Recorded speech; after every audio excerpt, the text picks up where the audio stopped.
grasp why economic distortions increased over the last decade, Russia has always been a paternalistic society. The Russians pay a higher price for it. The interests of the state are considered more important than individual rights, and it always was a country. But it's especially great in mobilizing its resources, whether to defeat aggressors or to modernize its economy, to catch up. The capacities of Russia are phenomenal.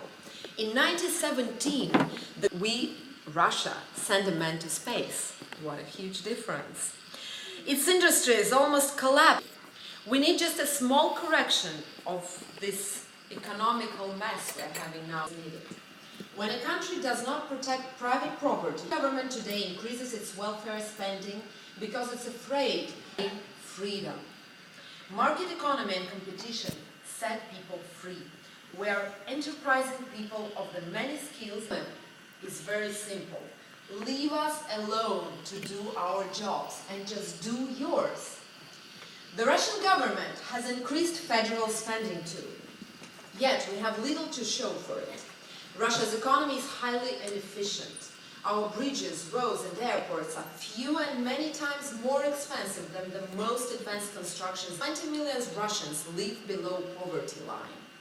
To sum up, I have a different vision for the Russian economy. I'm first of all a believer. I believe that a liberal, competitive economy can deliver new wealth to my nation. It will be protected by the state. I will be plain and honest with you. Without overhauling the Russian economy, prospects for democracy in Russia are very thin. Now I will share with you my action plan for Russia. The most important difference between my program and the program of Vladimir Putin, which we haven't seen yet, by the way, is that I put the rule of law first. Russia is doomed if there is no rule of law at all. I have no patience for lawlessness and corruption, and if elected, I am determined to build Chinese walls between business and government. All property disputes have to be resolved in fair and open courts. If oligarchs, beneficiaries of the state contracts or government officials have acquired property illegally through diversion of public funds, they will have to defend themselves in court. My plan begins with justice and fairness in courts, which does not exist now in Russia. Only responsible and independent judges can protect private property. Property is sacred, and my country had enough of confiscation, nationalization, collectivization, and even privatization. I stand for a strong state that can uphold basic economic rights and remain inexpensive for the citizens. Russian taxpayers need tax relief. We can afford it we reduce the state apparatus. Security and efficiency are best guaranteed by predictable foreign policy and economic development, not by uncontrollable appending on military and state security.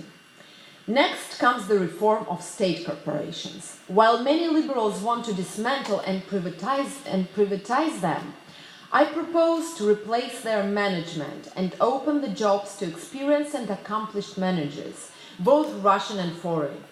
Russia was not afraid of foreigners who came to Russia to reform its military in the 17th century, for example, to build first modern industrial facilities under Peter the Great, nor to promote science and research under Catherine the Great.